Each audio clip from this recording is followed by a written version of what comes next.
నమో బుద్ధాయ. జై భీమ్, జై భారత్, జై సంవిధాన్. తథాగత భగవాన్ బుద్ధునికి, సామ్రాట్ అశోక్ చక్రవర్తికి, బోధిసత్వ డాక్టర్ బాబాసాహెబ్ అంబేద్కర్కు ప్రణామాలు తెలియజేస్తున్నాను. బహుజన యుద్ధబేరి యూట్యూబ్ ఛానల్కు స్వాగతం పలుకుతున్నాను.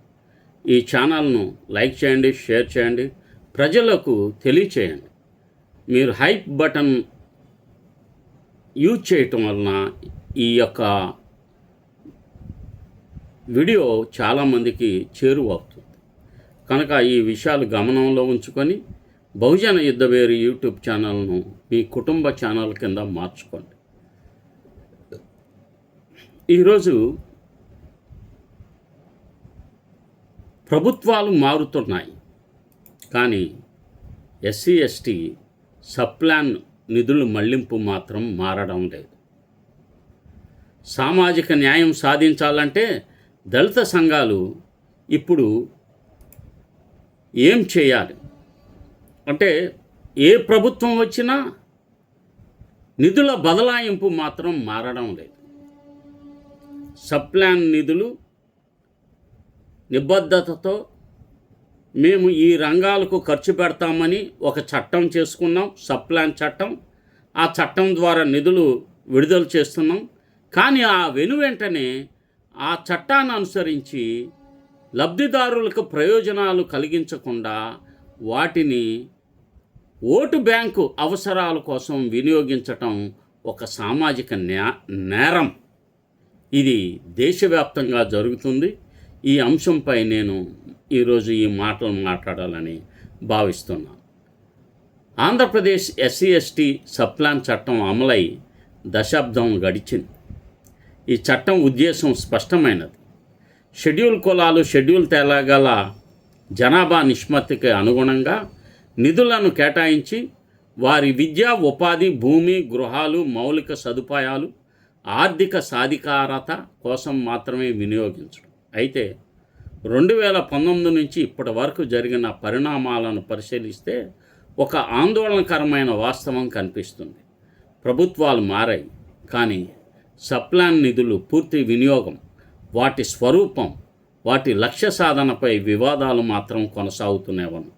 వైసీపీ ప్రభుత్వంలో 2019-2024 ఆంధ్రప్రదేశ్ ప్రభుత్వ ఆర్థిక నిర్వహణలో వ్యవస్థలో అందుబాటులో ఉన్న గణాంకాల ప్రకారం ఎస్టీ సబ్ప్లాన్ నిధుల వినియోగం ఇలా ఉంది.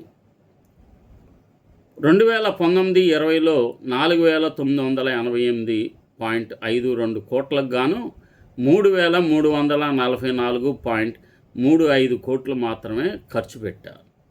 వినియోగం 67%.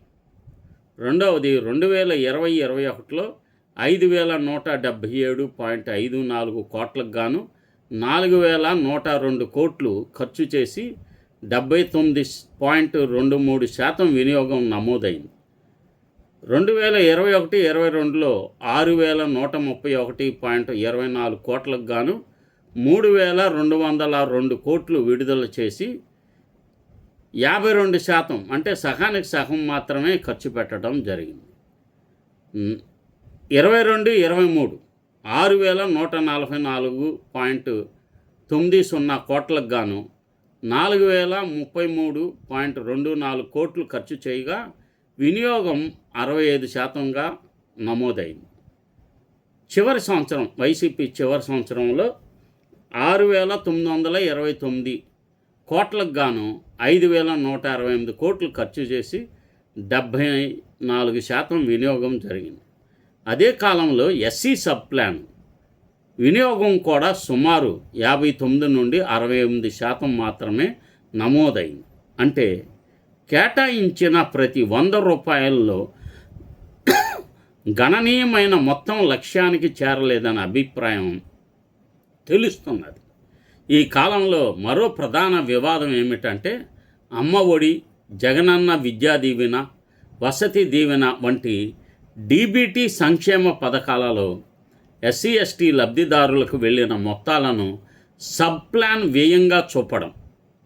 ప్రభుత్వం దీన్ని చట్టబద్ధమేనని, లబ్ధిదారులు ఎస్సీ ఎస్టీలే కాబట్టి వారి అభివృద్ధికి ఈ నిధులు వినియోగించామని వివరించింది. అయితే ప్రతిపక్ష పార్టీలు కానీ సామాజిక కార్యకర్తలు సప్లాన్ నిధులు అసలు ఉద్దేశం మౌలిక వసతుల భూమి పంపిణీ, శాశ్వత ఆస్తుల సృష్టి, సాధారణ సంక్షేమ పథకాల వ్యయాన్ని సప్లాన్ ఖాతాలో చూపడం వల్ల దళిత కాలనీలు అభివృద్ధి దెబ్బతింటుందని తీవ్ర అభ్యంతరం ప్రజా సంఘాలుగా మేము చేస్తున్నాం. అంటే ఇవి సప్లాన్ నిధులు దేనికోసం ఖర్చు పెట్టాలంటే మౌలిక వసతులు భూమి పంపిణీ, అంటే దాంట్లో ల్యాండ్ పర్చేసింగ్ స్కీమ్ ఉంది. దాన్ని పూర్తిగా దశాబ్దం పైగా కాదు, దాదాపు 15-20 సంవత్సరాల క్రితం 2 దశాబ్దాల పైగా 1 సెంటు భూమి కొని ఇవ్వటం లేదు. ఇచ్చిన భూముల్ని లాక్కుంటాం, గుంజుకుంటమే ఉంది. కనుక ఇవి దేనికోసం ఉపయోగించాలి? సప్లాన్ నిధులు అంటే శాశ్వత ఆస్తుల సృష్టి. సప్లాన్ చట్టం చేసుకుంది ఆంధ్రప్రదేశ్ ప్రభుత్వం, శాసనసభల్లో శాసన మండలిలో ఆమోదం పొందిన చట్టం ఇది. మరి అంత గొప్ప చట్టాన్ని ప్రభుత్వాలు ఉల్లంఘిస్తున్నాయంటే ఎవరి కోసం అంటే ఇది తమ సొంత ప్రయోజనాల కోసం, ఓటు బ్యాంకుని డెవలప్ చేసుకుంటానికి చేస్తున్నాయి. కూటమి ప్రభుత్వ కాలంలో 2024 తర్వాత అధికారంలో వచ్చిన కూటమి ప్రభుత్వం సప్లాన్ నిధులను చట్ట ప్రకారంగా వినియోగిస్తామని, గతంలో జరిగిన లోపాలను సరిదిద్దుతామని ప్రకటించింది. అయితే అందుబాటులో ఉన్న బడ్జెట్ గణాంకాల ప్రకారం 24-25లో ఎస్సీ సప్లాన్కు 20,600 కోట్లు కేటాయించగా 13,571 కోట్లు మాత్రమే ఖర్చు అయ్యాయి. 2025-26లో 20,281 కోట్లకు గాను 15,616 కోట్లు మాత్రమే ఖర్చు అయ్యాయి. ఈ 2 సంవత్సరాల్లో కలిపి 11,694 కోట్ల మేర కేటాయించిన నిధులు పూర్తిగా వినియోగం కాలేదనే ప్రశ్నలు అందరూ తెలియచేస్తున్నారు. ఈ సామాజిక అంశాలలో పనిచేసేవాళ్ళు ఈ 2 సంవత్సరాల్లోనే కూటమి ప్రభుత్వం సుమారుగా 11,694 కోట్లు ఖర్చు పెట్టకుండా నిధులను మళ్లిస్తుంది. దీంతో మళ్ళీ ఒక ప్రశ్న ముందుకు వస్తుంది. ప్రభుత్వం మారిన సప్లాన్ నిధుల పూర్తి వినియోగం ఎందుకు జరగడం లేదు? అసలు సమస్య రాజకీయం కాదు, వ్యవస్థ, కుల వ్యవస్థ. ఈ 2 పార్టీలు వైసీపీ, టీడీపీ బహుజనులను, ముఖ్యంగా ఎస్సీ ఎస్టీలను మోసం చేస్తున్న దానిపై చర్చ జరగడం లేదు. సప్లాన్పై చర్చ ప్రతి ఎన్నికల సమయంలో మాత్రమే కనిపిస్తుంది. కానీ ఎన్నికలు ముగిసిన తర్వాత ఈ అంశంపై నిరంతర ప్రజా పర్యవేక్షణ కనిపించడం లేదు. దళితుల అభివృద్ధి కోసం ఉద్దేశించిన నిధులు ఎలా ఖర్చు అవుతున్నాయి? ఎంత మొత్తం ప్రత్యక్ష లబ్ధికి వెళుతుంది? ఎంత మొత్తం శాశ్వత ఆస్తుల సృష్టికి వెళుతుంది? ఎంత మొత్తం ఖర్చు కాకుండా మిగులుతుంది? ఈ ప్రశ్నలకు ప్రతి సంవత్సరం ప్రజలకు స్పష్టమైన సమాధానం రావాలి. దళిత సంఘాల బాధ్యత. ఇప్పుడు దళిత ఉద్యమాలు వ్యక్తుల చుట్టూ కాకుండా విధానాల చుట్టూ తిరగాల్సిన సమయం వచ్చింది. ప్రతి జిల్లాలో ఎస్సీ ఎస్టీ సప్లాన్ పర్యవేక్షణ కమిటీలను ఏర్పాటు చేయాలని డిమాండ్ చేస్తున్నాం. ప్రతి 3 నెలలకు ఖర్చు వివరాలు ప్రజలకు వెల్లడించాలని ప్రభుత్వాన్ని డిమాండ్ చేస్తున్నాం. వినియోగం కాని నిధులతో భూమి కొనుగోలు, దళిత కాలనీల్లో మౌలిక సదుపాయాలు, పారిశ్రామిక యూనిట్లు, నైపుణ్య శిక్షణ కేంద్రాలు, విద్యా వసతులు వంటి శాశ్వత ఆస్తులు సృష్టించాలనే పట్టుదలగా డిమాండ్ చేయాలి. సమాచార హక్కు చట్టం ద్వారా వివరాలు సేకరించాలి. సామాజిక ఆడిట్లు నిర్వహించాలి. ప్రజా విచారణలు చేపట్టాలి. అవసరమైతే న్యాయ పోరాటాలు కూడా సిద్ధం కావాలి.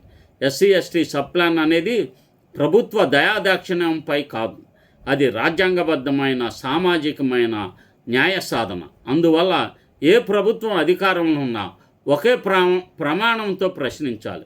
సప్లాన్ నిధులు ప్రతి రూపాయి లక్ష్యం ఆ వర్గాలకే చేరాలి. వినియోగం కాని ప్రతి రూపాయికి ప్రభుత్వం ప్రజలకు జవాబు చెప్పాలి. సామాజిక న్యాయం అంటే కేవలం బడ్జెట్ కేటాయింపులు కాదు, కేటాయించిన నిధులు లక్ష్య వర్గాలకు జీవితాలను మార్చే విధంగా పూర్తిగా ఖర్చు కావడం, అదే డాక్టర్ అంబేద్కర్కు ఆశయాలకు నిజమైన నివాళి అవుతుంది. కనుక ప్రభుత్వాలు వస్తున్నాయి పోతున్నాయి, కానీ దళితుల జీవితాల్లో వెలుగులు మాత్రం రావడం లేదు. కనీసం వీరికి ఇవ్వాల్సిన ఎన్ఎస్ఎఫ్డిసి లోన్స్ కూడా రాకుండా మొత్తం ఎస్సీ కార్పొరేషను జీరో కింద మార్చారు. ఎస్సీ కార్పొరేషను, ఐటీడీఏ ఏమీ పని చేయడం లేదు. ఒక కాపు కార్పొరేషను, కమ్మ కార్పొరేషన్, రెడ్డి కార్పొరేషను, బ్రాహ్మణ కార్పొరేషన్ ఇవే పనిచేస్తున్నాయి. వీటిని పెంచి పోషించడమే ఈ టీడీపీ కానీ వైసీపీ ప్రభుత్వ లక్ష్యాలు. ఈ రెండు ప్రభుత్వాలను మార్చకుండా మన తలరాతను మనం మార్చలేం. ఈ విషయంపై తప్పనిసరిగా ఈ సమాజం జాగ్రత్త వహించాలి. మన పాలన మనం చేసుకోవాలి.